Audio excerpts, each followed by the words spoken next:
தமிழ் உள்ளங்கள் அனைவருக்கும் இணைய வணக்கம். இது உங்கள் Tamil store channel. So MCC all India கோட்டாக்குரிய கவுன்சிலிங் ஷெடியூல் வந்து ரிலீஸ் ஆகிடுச்சு. நம்ம ஆல்ரெடி ரிலீஸ் ஆனது எல்லாருமே வந்து ரிஜிஸ்டர் பண்ணியிருப்பீங்க. நமக்கு 14ஆம் தேதி ரிஜிஸ்டர் வந்து ஓப்பன் ஆச்சு. இதுக்கப்புறம் வந்து சாய்ஸ் ஃபில்லிங் ஆல்ரெடி ஓப்பன் ஆகிடுச்சு. சாய்ஸ் ஃபில்லிங் நிறைய பேர் செஞ்சுருப்பீங்க. சாய்ஸ் லாக் அப்படின்றது இப்போ ஆப்ஷன் நமக்கு வராது. ஸோ அதுக்கு வரும்போது நான் உங்களுக்கு இன்டிமேட் பண்ணுறேன். அப்போ நீங்கள் சாய்ஸ் லாக் பண்ணால் போதும். சாய்ஸ் ஃபில்லை எப்படி பண்ணணுன்றது ஏற்கனவே நான் சொல்லியிருக்கேன். நிறைய பேரண்ட்டு செஞ்சுருக்கீங்க. ஸோ நமக்கு தகவலும் சொல்லியிருக்கீங்க. கரெக்டாக பண்ணதா நீங்கள் சொல்லியிருக்கீங்க. பட் இப்போ வந்து நமக்கு சீட் மேட்ரிக்ஸ் அப்படின்றது ரிலீஸ் பண்ணியிருந்தாங்க. அந்த சீட் மேட்ரிக்ஸை எப்படி நம்ம அதை பார்க்கணும், எப்படி அதில் என்னென்ன விஷயங்கள் இருக்குது அப்படின்றத நான் சொல்கிறேன். உங்களுக்கு வந்து பார்த்தீங்கன்னா டீம்டு யூனிவர்சிட்டி ரவுண்ட் 1க்கு தான் எல்லாமே ரிலீஸ் பண்ணியிருக்காங்க.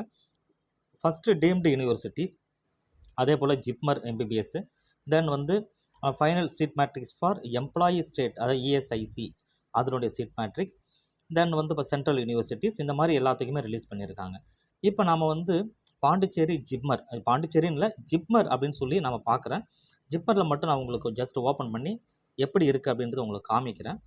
இப்போ ஜிப்மரை பொறுத்த வரைக்கும் நம்ம பாருங்கள், 2 வகையாக பிரிச்சிருப்பாங்க. ஒன்று வந்து பாண்டிச்சேரி சேர்ந்த ஜிப்மர் காரைக்கால் ஒன்று, ஜிப்மர் புதுச்சேரி ஒன்று. ரெண்டுத்திலும் ஜிப்மர் காரைக்காலும் சரி, ஜிப்மர் புதுச்சேரியும் சரி. பாண்டிச்சேரி கோட்டா, அதாவது காரைக்கால் கோட்டா அது தனி இன்டர்னல் கோட்டா. அதே போல் ஜிப்மர் புதுச்சேரினா புதுச்சேரியில் இருக்கிற இன்டர்னல் கோட்டாவுக்கு தனி வந்து கோட்டா உண்டு. ஸோ அதுதான் இங்கே சொல்கிறாங்க. ஃபஸ்ட்டு வந்து பாருங்கள், ஜிப்மர் காரைக்காலில் எம்பிபிஎஸ் சீட்டு இன்டர்னல் புதுச்சேரி அப்படின்றது அந்த புதுச்சேரியை சேர்ந்த மாணவர்கள், அதுவும் குறிப்பாக காரைக்கால் சேர்ந்த மாணவர்களுக்கு அப்படின்னு ஒரு 16 சீட்டு ஒதுக்குறாங்க. இந்த 16ல் வந்து ஓப்பன் சீட்டு வந்து 7, general EWS 2, OBC 4, SC category 1, எஸ்சியில் பிடபிள்யூடி வந்து 1 அப்படின்னு சொல்லி பிரிச்சிடறாங்க. அதே போல் தான் ஜிப்மர் காரைக்காலில் ஓப்பன் சீட் கோட்டா, அந்த ஓப்பன் சீட் கோட்டா அப்படின்னு சொல்கிறது என்னென்னா த்ரூஅவுட் இந்தியா முழுக்க இருக்கிற யார் வேணால் பார்ட்டிசிபேட் பண்ணலாம். அதில் ஒரு 45 சீட் இருக்குது. JIPMER Puducherry MBBS internal quota, ஜிப்மர் புதுச்சேரியை சேர்ந்த மாணவர்களுக்குன்னு 48 சீட் உண்டு. அந்த 48ல் 19 சீட்டு ஓப்பனும், ஓபிசி கேட்டகரிக்கு 12, எஸ்சி கேட்டகரிக்கு 8, அந்த மாதிரி சொல்லி பிரிச்சுறாங்க. ஜென்ரல் இடபிள்யூஎஸில் 4, ஓப்பன் பிடபிள்யூவில் பார்க்கும்பொழுது 1 அப்படின்னு சொல்லி பிரிச்சிருக்காங்க. டோட்டலாக 48 இருக்குது. அதே தான் ஜிப்மர் புதுச்சேரி ஓப்பன் சீட்டு எல்லா ஸ்டேட்டையுமே கலந்துக்கிறதுல 134 சீட் இருக்குது ஜிப்மர் புதுச்சேரிக்கு வரவங்களுக்குன்னு. அதில் வந்து பார்த்திங்கன்னா நமக்கு கிட்டத்தட்ட ஒரு ஓப்பனில் ஒரு 51, ஓபிசியில் 34, ஜென்ரல் இடபிள்யூஎஸ் 12, எஸ்சி கேட்டகரி 20, எஸ்டியில் ஒரு 10 அப்படின்னு சொல்லி 134 சீட் இருக்குது. இந்த சீட் மேட்ரிக்ஸ் வந்து ரவுண்டு 1. இப்போ ரவுண்டு 1ல் எவ்வளோ பேர் அலர்ட் ஆனாங்க அப்படின்னு சொல்லி பார்ப்பாங்க. ரவுண்டு 1ல் அலர்ட் போக ரிமைனிங் இருக்கிற சீட் வந்து ரவுண்ட் 2க்கு வரும்.